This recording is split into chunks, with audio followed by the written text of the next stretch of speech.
Welcome, everyone.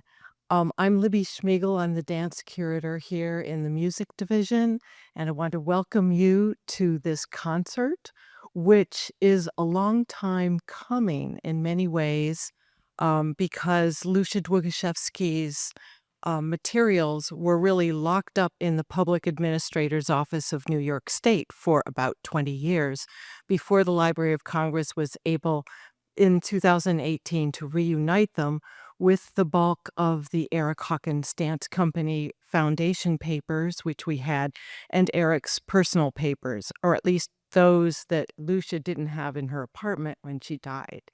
So anyway, we're going to have an exchange on the concert tonight, which includes a number of things from Eric Hawkins and Lucia Długoszewski, but also a few other wonderful things that will be connected, and we'll have a chance to talk with our guests. We'll go through the program to give every piece a little bit of time. We only have about 45 minutes before the Coolidge opens up. So we'll take a look at some of the programming in the order that you'll hear it. And the first piece that we'll have is the Kreisleriana, which was composed by Harold Meltzer, thanks to the McKim Fund and Mrs. Kim, who has been supporting violin and piano compositions. And as you probably know, he died last year, so it's a nice moment too to think of him. So I'd like to open a lot of what I hope we'll talk about, because it's really been quite a crew who has come together to make this evening possible. People who have known of each other oftentimes, but haven't actually worked together or for a long time together, but have found common interests and have been supporting the artistry of these um, programmed artists tonight, and also have been helping the Library of Congress organize well the papers so that you can see them. And we have four vitrines tonight in the Coolidge lobby to give you a little taste of the collection. We have more than 400 boxes in our collection that celebrate Eric and Lucy. And so there's much, much more, and about many other artists as well. So I'm going to open it with, first I'll just introduce all of the people here. I have Catherine Duke, who's artistic director and also the executive director of the Eric Hawkins Dance Foundation. And we have Dustin Hurt here, who is the founder and producer at Bowerbird in Philadelphia, which also hosted some Lucia Długoszewski programs in May. And we have Tom and Cranus. thank you. I should have done that. Say that again for me. Cranus, who doesn't realize that I had always wished I were a cello player, whom you will hear tonight with the Daedalus Quartet, and Agnese Toniuti, who is here from Italy, who specializes in experimental piano compositions and performing them in concert, and Louis Kavouras, who is here from the University of Nevada. That's right. Las Vegas. Yes, it's just I was trying to think in terms of alphabet letters and it wasn't coming to me. Anyway, Louis Kavouras is here, where he heads the dance department there and also has established what the Hawkins West Institute to make sure that Hawkins is known on the West Coast as well as on the East. So we'll start with talking about the Harold Meltzer piece and the collaboration between Agnese and Min of the Daedalus Quartet. Yes, good evening to everyone. Well, first of all, it's really exciting to be here. I made a long planet to be here, but definitely it's an honor to be able to celebrate such an important composer as Lucia Długoszewski, and I'm really honored to be part of the crew. So thank you very much for the indication. Working on the duo piece of Manser has been a wonderful opportunity. First of all, to work with the Min Yoon Kim, a wonderful violinist, a colleague of Tom, uh, the first violin of the Daedalus Quartet. Then we had the possibility of choosing several pieces among the list, the commissions of the Kim. The McKim Fund. Yes, were really in a large number. We chose this piece uh, because we really liked the challenge of this intricate relation between the two instruments. And it has been a pleasure to play together.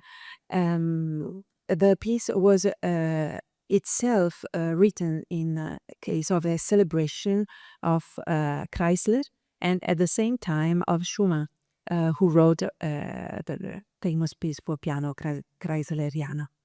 The piece is made by 6 movements, and the kind of writing or style of writing is quite light in the mood, but also quite unusual for the use of the piano and the interaction with the violin. You will listen to it.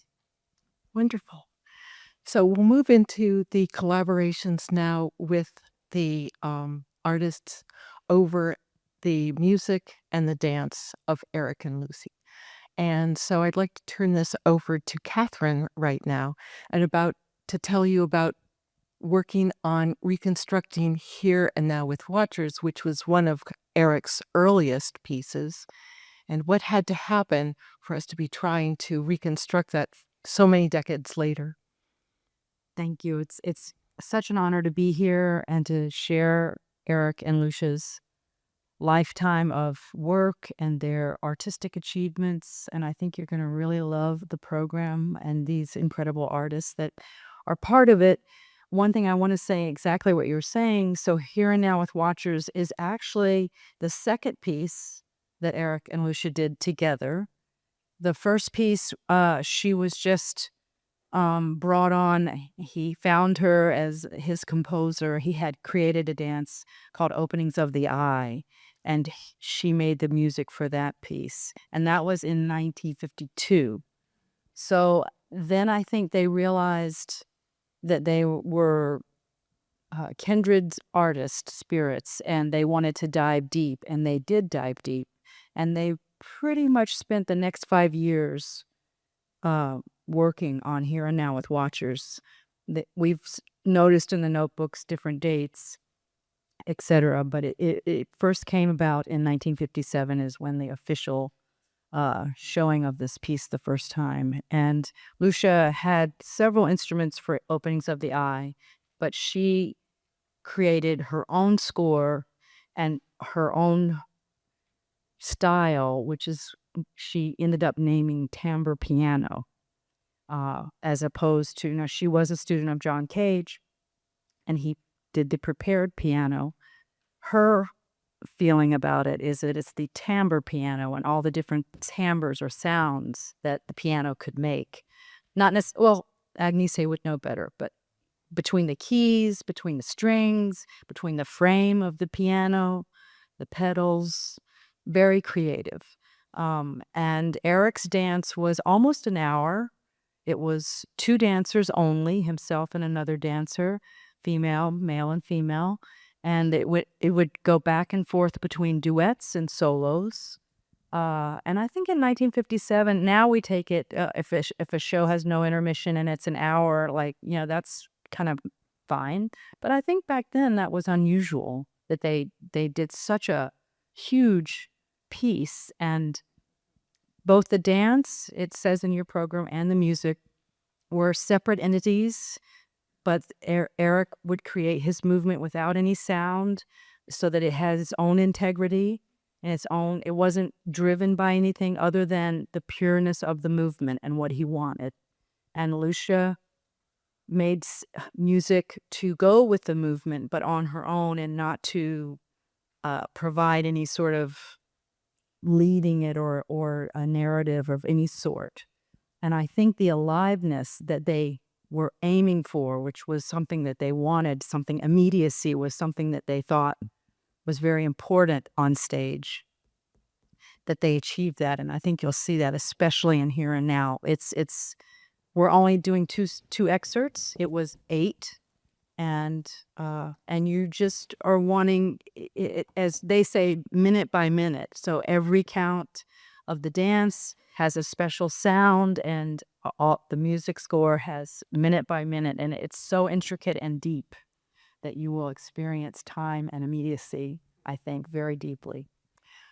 Agnese, can you tell us a little bit just about how you found a way to replicate and interpret Lucia's timbre piano score?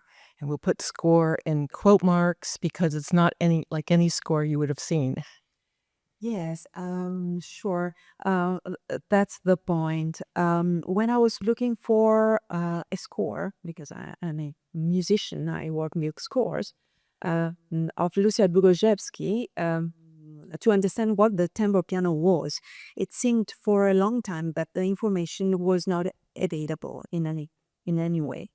At some point, I crossed into Catherine and the Eric Hawkins Dance Foundation, and she gave me some of the available notated scores that seemed to me were not enough to rebuild the piece in real. And more more than this, I needed a solo piece. And at the moment, just chamber music pieces were available. So she gave me a suggestion that I am following in the years, and we were talking about 2017, and I mean, this is probably the only way to come into contact with this music. I transcribed it from recordings, from the available recordings. So I started with one piece for solo, timbre piano. By the way, I didn't know what a timbre piano was, so I had totally no clue. And very slowly, I tried to understand what she was doing as to produce these sounds. And it took a while. Then we went further and we worked on the music of Cantilever, and I did the same. For the first piece, Exacerbated, there was a good recording of the 2000. For Cantilever, we had archival recordings from the 60s and 90s, actually. So you can imagine that the quality of the technical quality of the recording. For Here Now, I had a lovely video. Yes, but it is lovely, actually. I love to see 1,000 times. At least. She's talking VHS. We think of Yes, exactly. And how old is it? It was of the 60s, I believe 63. That's my memory. The dance was made, Cantilever was made in 63. But it was almost closed. That's it. What do you think? I don't remember the. You're asking when the documentation was from? Certainly not from the 50s, given that was, the documentation for Here Now is probably from the early 60s. Yeah, it seemed to be Yeah. quite close to. And and maybe this has been talked around. I'll just hop in. So I'm essentially a researcher that specializes in digging in archives of all sorts, but I'll just fill in some things here and you can come back to it. But so they're in the weeds here. So Here and Now, it is a work that was performed probably 200 or 300 times during Lucian and Eric's life, and during the process of it being performed many times, probably Lucia just memorized it the same way dancers memorize a score. There's systems for notating dance. There's notebooks for remembering and creating dance. But when you perform something, often you just memorize it. And so really what the issue is that there's archival materials. There's lots of materials related to Here and Now. There's some things that we are pretty sure are based on what she probably performed from Lucia, but essentially because she had developed notation systems for herself as the performer, playing an instrumental performance practice that she invented. So she's playing techniques such as using mallets on the inside of the instrument, using household objects on the inside. So there's not standardized notation. So there's a score for the piece, but we don't understand it yet. And what's the process that's been going on now is that there's slowly accumulating a body of knowledge about what the scores mean, about the performance practice, about the techniques she used, drawing on pieces from late in her life from 2000, from the 60s and 70s. There's a lot of commonalities between the pieces. And so, yes, there's not a published score, a beautiful score that you could just buy on the internet and have shipped to your house and play the music. But there's a lot of archival information. The challenge with Here and Now, however, is because it is so old that it's sort of video and audio documentation, and is just, there's not a lot of it. So the reason that these movements have been selected is because that's what we have documentation of in terms of video and audio right now. Yes, and I would also add that the documentation on paper still, even when the few pages that are well written are totally not enough to be able to do something at the instrument. And then she probably, for the reason that she was memorizing and she was composing in her mind and memorizing with just little sketches on paper, she just it seems she didn't have time or patience enough to stay there and write properly things. So she starts with the very good first page, and one says, yes, okay, it will be easy. And at the fourth page, everything is just, and you continue, and it totally useless. Yeah, there seems to have been attempts later to notate some of these pieces retroactively, and that's what we're seeing there. And she tended to always play them the same. I mean, she knew these pieces. They were in her head. And definitely not improvised. And yeah, so some such people would think, well, maybe she improvised these sections. She did not. They were absolutely the same that she did. And I think she spent her time writing down more of the music for the other musicians that she was composing for. So her things, she knew that she could just play that piece of music. She had it.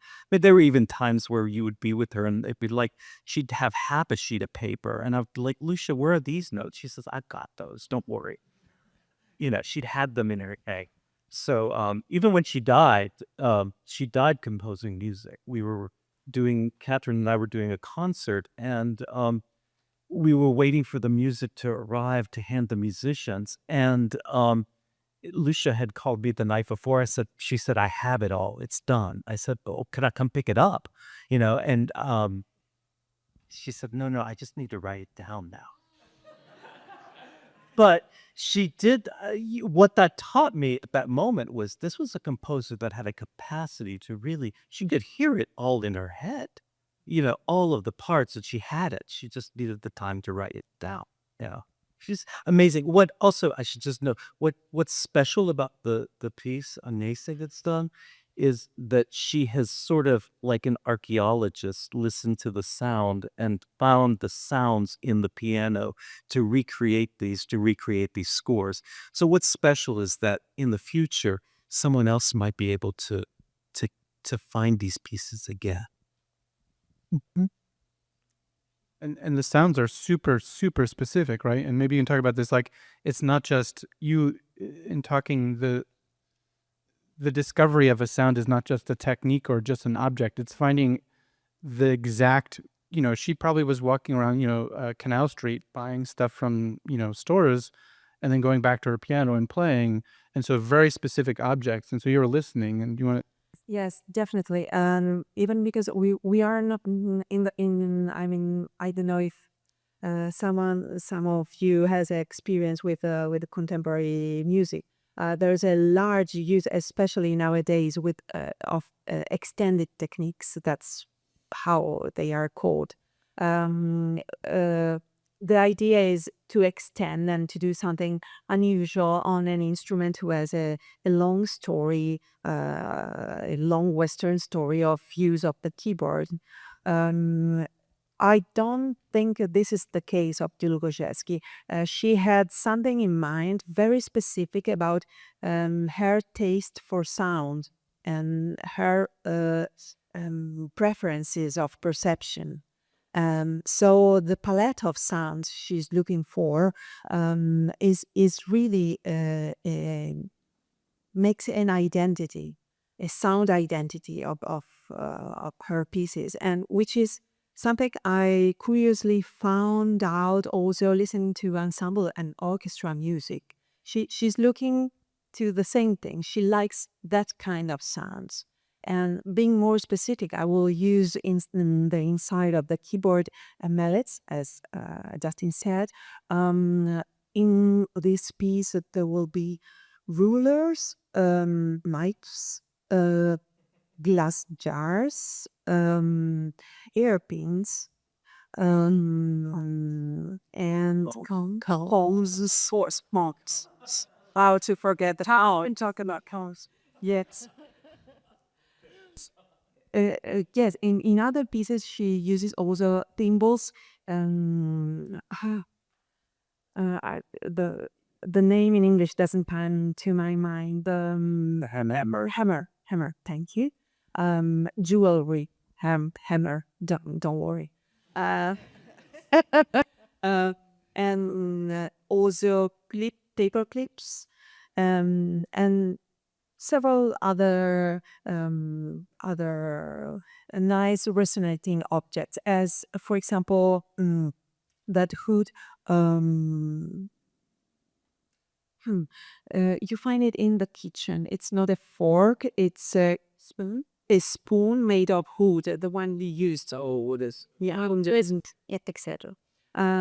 Which sound very very nice actually. And such things.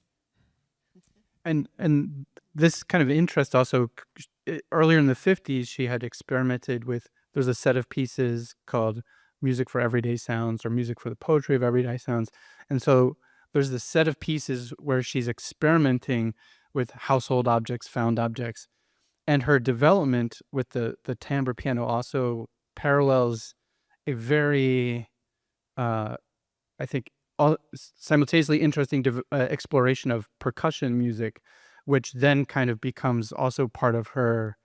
Essentially, she's known for inventing this orchestra of 100 instruments, 100 percussion instruments, and those instruments, a lot of them are maybe the idea of inventing a wooden box isn't that revolutionary, but the thing she did invent was the idea of having an orchestra of them. So having 10 of them, so you can have very fine shades of timbre, but then it's the performance techniques, which I think you start to see go back and forth between first the piano and the percussion, but then this like sort of bag of tricks also starts to work onto the other instruments. Like basically everything you're doing or you could do on the piano finds its way to the string quartet. Yes, I mean we do probably somewhat coincidentally the same techniques that George Crumb uses in his electric string quartet Black Angels from the late 60s. We play with thimbles, glass rods, which I'm sorry, we're not using glass rods because glass rods are fragile and break. So we're using chopsticks. I hope that's okay with everybody. We did a blind taste test and the sound seems similar. And and of course the combs. I guess George didn't use combs, but yes, this is for the last piece on the program, the quartet we're playing. You know, what's interesting about Lucia is she delved into timbre, which is the quality of a sound. So you could have a violin play a sound, you could have the piano or a flute play a sound. They're two very different things. She loved that. And the thing she rebelled against was melody, which so much music is so much about melody. And what Lucia was after, and if he talked to her, she would say, I really want to write music that wakes everyone up. Sometimes what she would say about a melody is, after a few notes, we all know what the next note is. So she didn't want us to be in that place where we knew and we quit listening. She wanted us to be in a place where we were constantly being astonished by the new thing she was presenting to us. Another thing that's interesting is her friends in New York at the time were the abstract expressionists, Robert Motherwell, Jackson Pollock. So sometimes I like to say to audiences, the way that they were throwing paint on a canvas in a new way, she was presenting sound to us in that same kind of way, which is just badass. And then that spills into the movement because, most of the movement you think is either 1, 2, 3, 4, or 5, 6, 7, 8. And then all of a sudden there's a 16, there's a 1, there's a 3, there's a 5, there's a 7, and they are all, it's, I think that's when I was hooked. I was like, well, first of all, I never thought of, what do you mean? What's the beginning of a movement and what's the end? I'm not danced since I was 5 years old. And I'm like, what do you mean? Where's the beginning of a movement and then I was like, oh, well, there is a beginning. She just brought that to my consciousness as well as Eric. Right. And then you go to town because you can endlessly create beautiful movement, also beautiful sound, if you know how to formalize it and count it and keep true to it. And so that's what I think is so special about their work that you'll see tonight. It's lovely that it's called The Effortless Now, because they were interested in the now moment, the immediacy. And they were doing this in the 50s. I mean, every so often my watch tells me take a minute and breathe, like just know, you get in the now moment. And they were actually trying to get us all to that place, actually in the 50s, to really live into that immediacy of the time. So as you look at the dance, one of the things that often in a Hawkins dance is not seen is how hard the dancers are working, because it's not in standard, just everything's in 5, 6, 7, 8. It's just, and Lucia is the person that presented that to Eric after he let Martha Graham, that each of these meters has a different special quality. A 5 is very different than a 7. So how do you really want to meter that? And that's probably what, is interesting about Stravinsky too. Like those people that just said, let's not just order this in a regular way. But there's also the dancers and the musicians are using counts to get through the work, but there's also, I think it's worth pointing out, so these aren't toe tappers. There's a really foundational structural component to counts, to structure, but also you're often playing music that is way beyond that. So the string quartet's completely fully notated. The string quartet is fully notated, and yes, the meter. A lot of black on the page. There are a lot of notes, and each one of them is written. And the meter rarely, to my perception, has as much. The written meter rarely has much to do with the audible meter. So it's a secret between her and us, I guess. One of the dancers whose name I forgot asked, what meter are you in that part of the comb? And we all did check. And we said, well, I guess it's actually 9/4, but none of us is counting 9/4. We're just going, bah, bah, and you come in there, I come in there, and maybe there's a downbeat, but it doesn't sound like a downbeat. Well, imagine trying to write immediacy. I mean, how do you do it? How do you write it so that when someone goes to play it or do it, dance it or perform it, it's immediate and it's immediate. Yeah, but she does. And you will see it tonight. It's breathtaking. I would say the very beginning of the string quartet, the word immediacy definitely springs to mind. I think you will wake up when you hear that. And I should mention, when we're talking about the string quartet, it was actually intended for Eric Hawkins' last dance piece, which he was commissioned to do for Baryshnikov. Right. And Baryshnikov is on record of saying, yes, but it actually would have expected Baryshnikov, who was young, to Eric, who was around, 90? Not quite. Not quite, but up there, and moaning that he wasn't as agile and had really created a dance that Baryshnikov turned into a dance for 9 for his company because he needed to spread around all of that. So, I remember getting cornered in the hallway, like, can you help me out? Because he was 56 at the time, and it was before knee surgery was coming. But Brishnikov. yes, because it was intended as a solo just for him. So yes. And so instead of trying to do what Baryshnikov had turned into for his company, we have Catherine, who has done her own choreography for that quartet, which you will have and be introduced to tonight. thank you. Yes, and I feel a real connection to that piece, although I never thought it would come to this place. And I've seen the journey, but I was with Lucia when we worked on this piece, and I worked really hard to help her with clarifying the counts, which enabled her to put the score together for this piece, for that Can I say a bit of disparate stairway radical I others. just want to add a context, which maybe not everyone knows. So Lucia worked with the Eric Hawkins Company from 1952 to the end of her life, past Eric's death.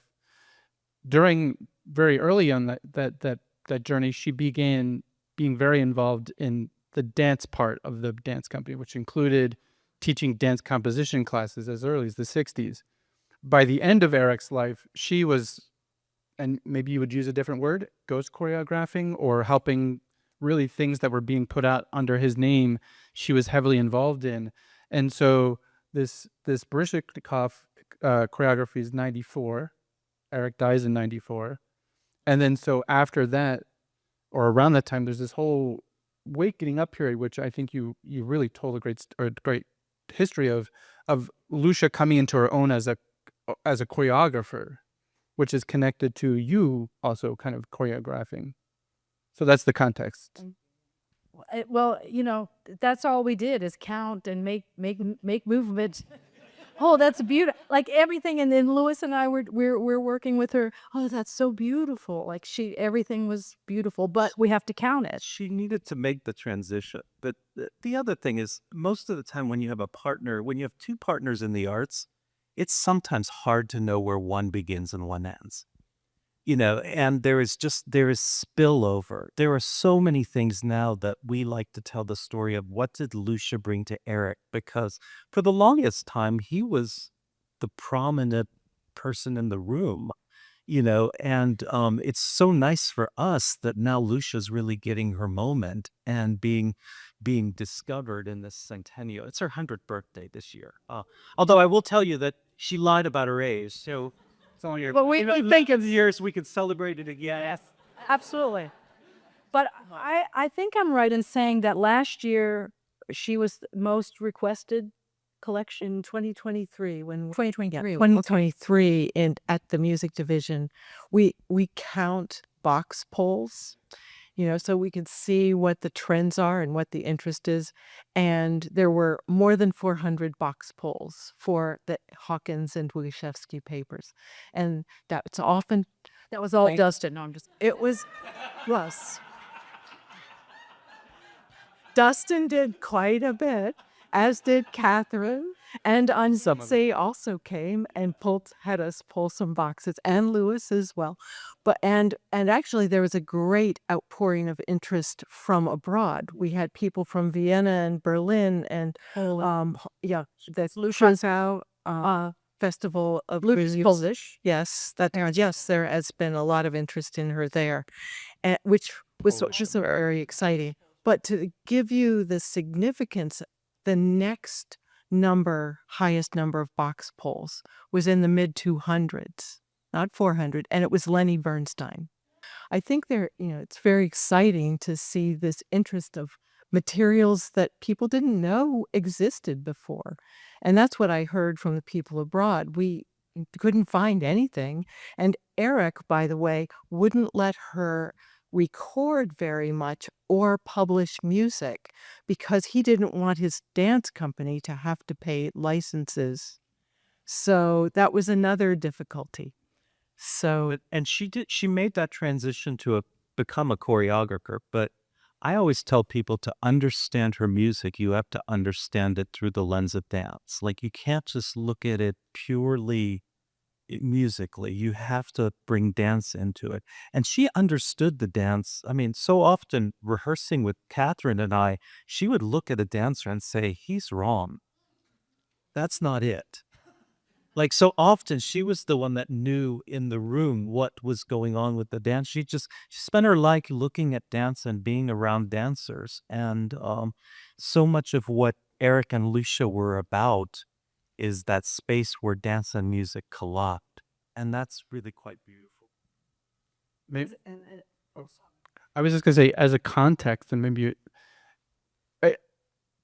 the most busy dance companies. This is really fantastic to have everyone here. I today was looking. I'm on a hunt for a recording of a particular piece, so I scanned all of the programs from 1967 for the Hawkins Dance Company, and in a 7-month period, the Hawkins Company went to 38 cities.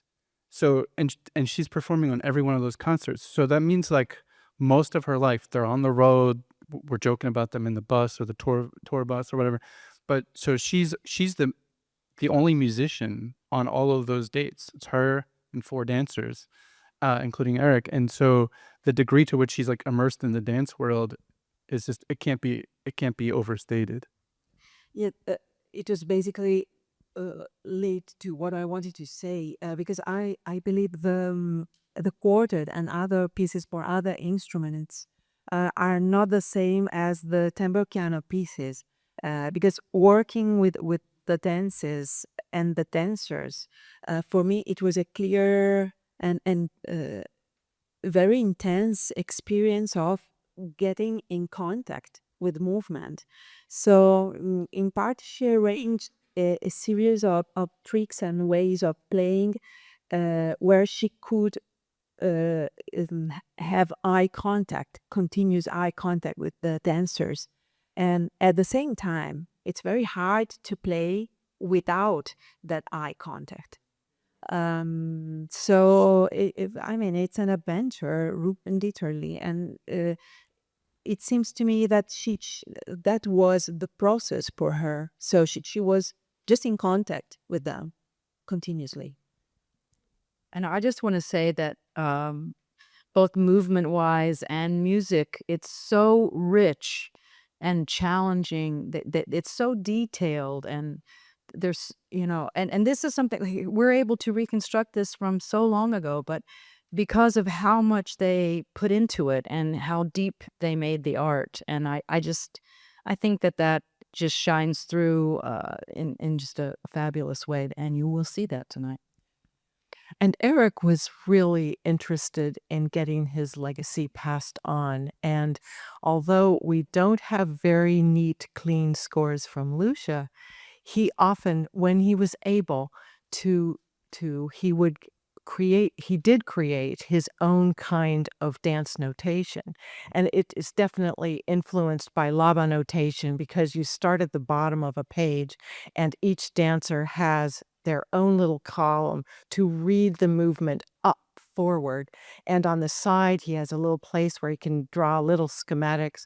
And in the Coolidge Auditorium lobby, you'll see a couple of his neat little notebooks with a few stick figures, just as though you or I were trying to say, pose like this. This is what Lucy drew a lot of those stick figures too, I have to say. I can tell. I've looked at it so many times now, I can tell. But I wanted to say, it was after rehearsal in the old studio on Fifth Avenue. I'm behind the desk doing working for my class card. So I was keeping up the books or whatever.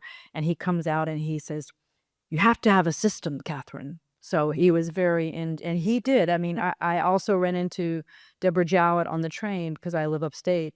And I tried to explain to her, she's like, "How are you doing the dances?" And I'm like, he had a system that he wrote them down. And she totally looked at me like I was out of my mind. But it's very clear, and we thank God he had a system because we are able to bring these dances back. Well, I know that the artists are going to need to get backstage and rest and get some water before we all assemble in the Coolidge. So I want to thank all of you for being here. Uh,